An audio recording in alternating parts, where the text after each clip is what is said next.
Okay, let's continue over here in the words of Rabbi Tatz, as he explained the last class, that the Torah says that Dovid HaMelech sinned, and the Talmud says that anyone who says David sinned, he doesn't understand what took place, he didn't sin. And basically the idea that he presents to us is, it all depends who is the judge of character of this great person in the Torah. So an amateur cannot judge a professional.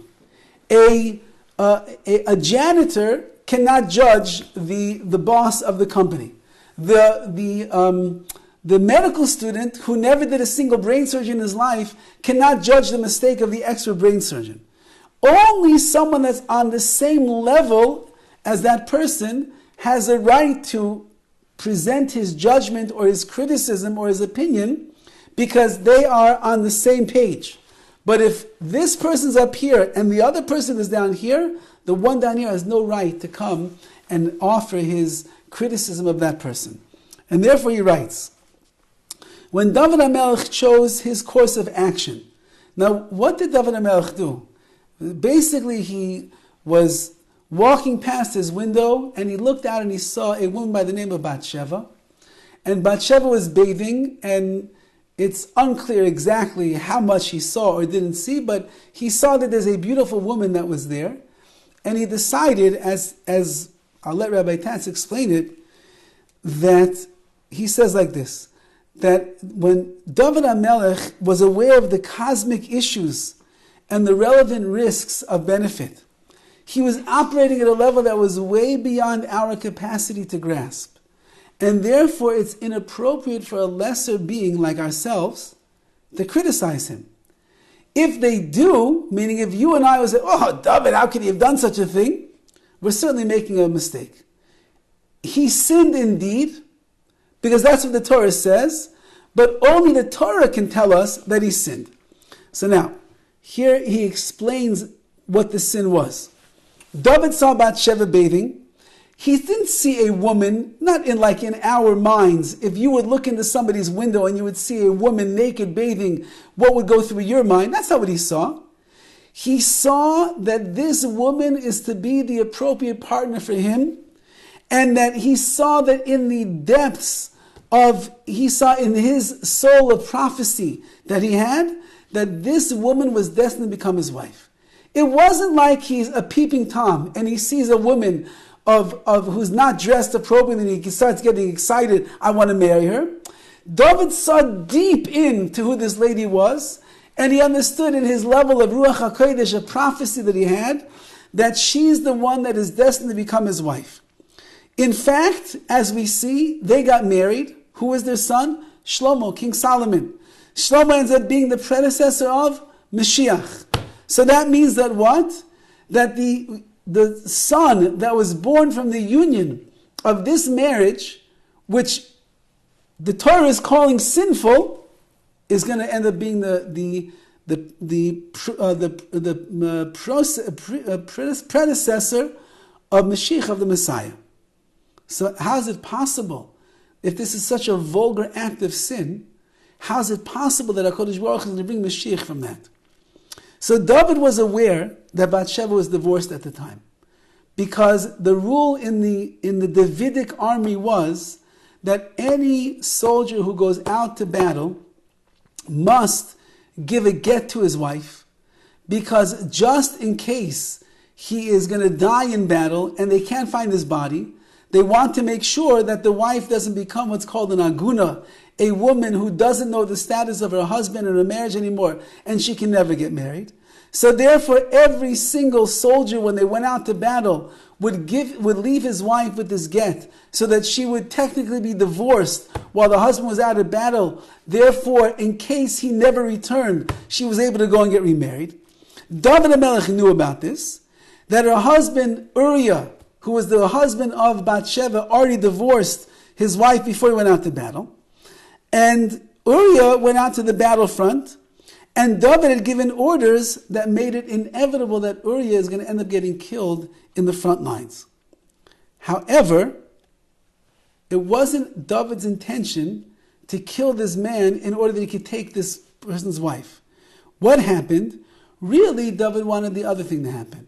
He wanted that Uriah would come back, he would leave the battlefield, and he would come back to his wife, and therefore Dovid would not go and marry Bathsheba. That's really what Dovid HaMelech wanted. And he sent a message to Uriah in the battlefield: the king is commanding you to leave your post and go back home to be with your wife. Uriah disobeyed the orders of the king, because he said, I'm in the midst of fighting over here, I'm not leaving right now. Now, anyone who disobeys a royal order, it's a capital offense. And a capital offense meaning for disobeying the order of the king, the penalty is death penalty.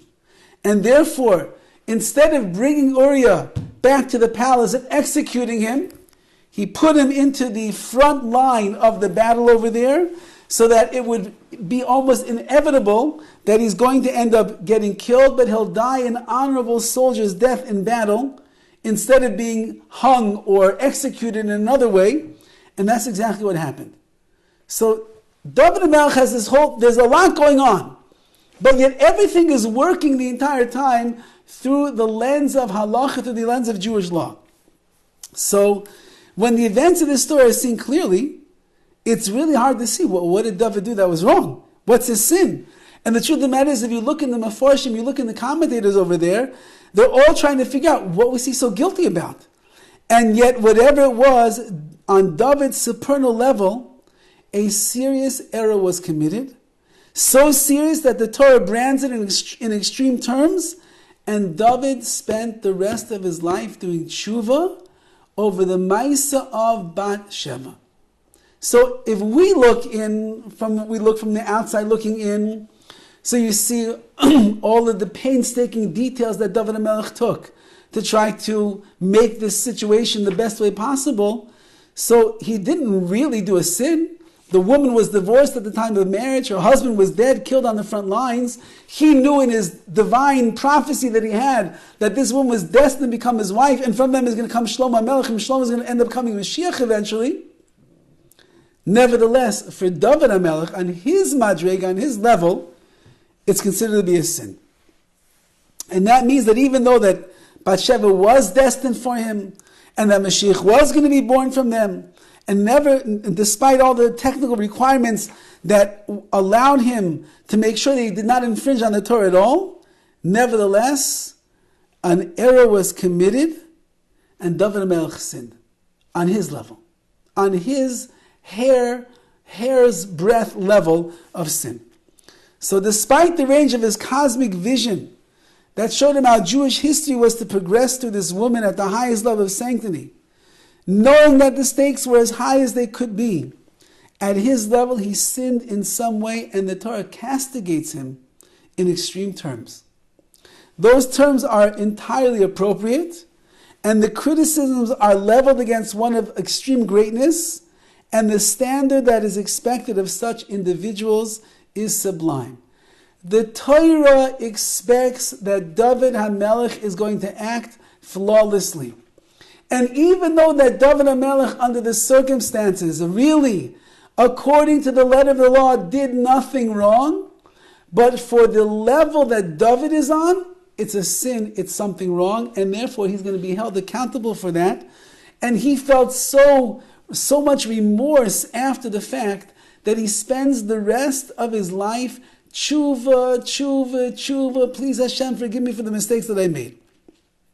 Now when the Torah states that David sinned, that's what he did.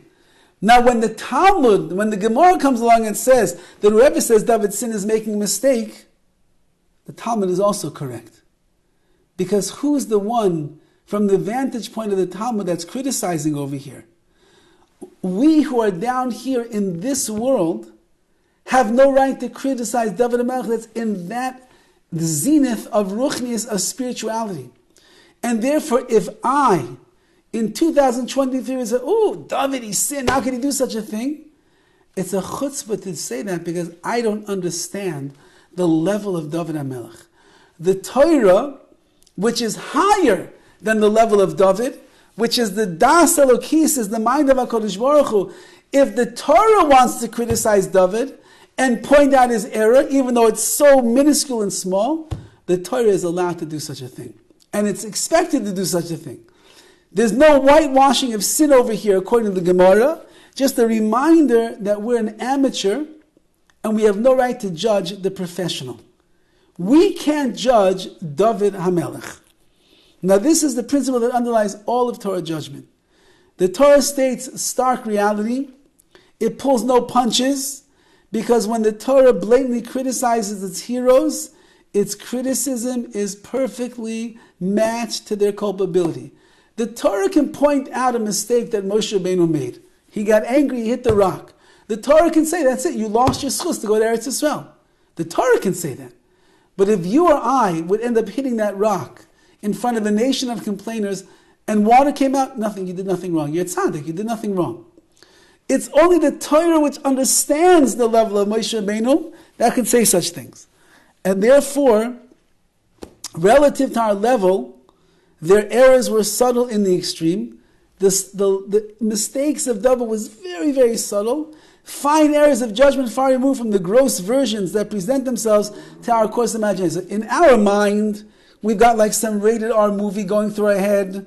David's walking past the window. He sees the naked lady from afar bathing, and his mind starts going wild, and he starts fantasizing, and he goes and he grabs her, and he ends up doing a cardinal sin of adultery.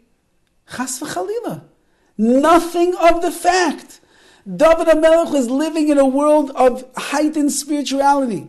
When he glanced momentarily, he didn't gawk, he glanced momentarily. At that moment he saw a light that was illuminating from her soul, and he said, that is the light of the soul that I am supposed to marry. Now she's a woman that's husband is in the war, so what's going to be? Well, he gave the get and now he deserves the penalties. Everything works out. But Dovid HaMelech, on his madrega, on his level, it seems that the Torah is saying he shouldn't have done such a thing. Now, at the end of the day, he was right because Mashiach comes from them. Shlomo Melech, the wise of all men, come from them. Nevertheless, for his madrega, he has to withhold.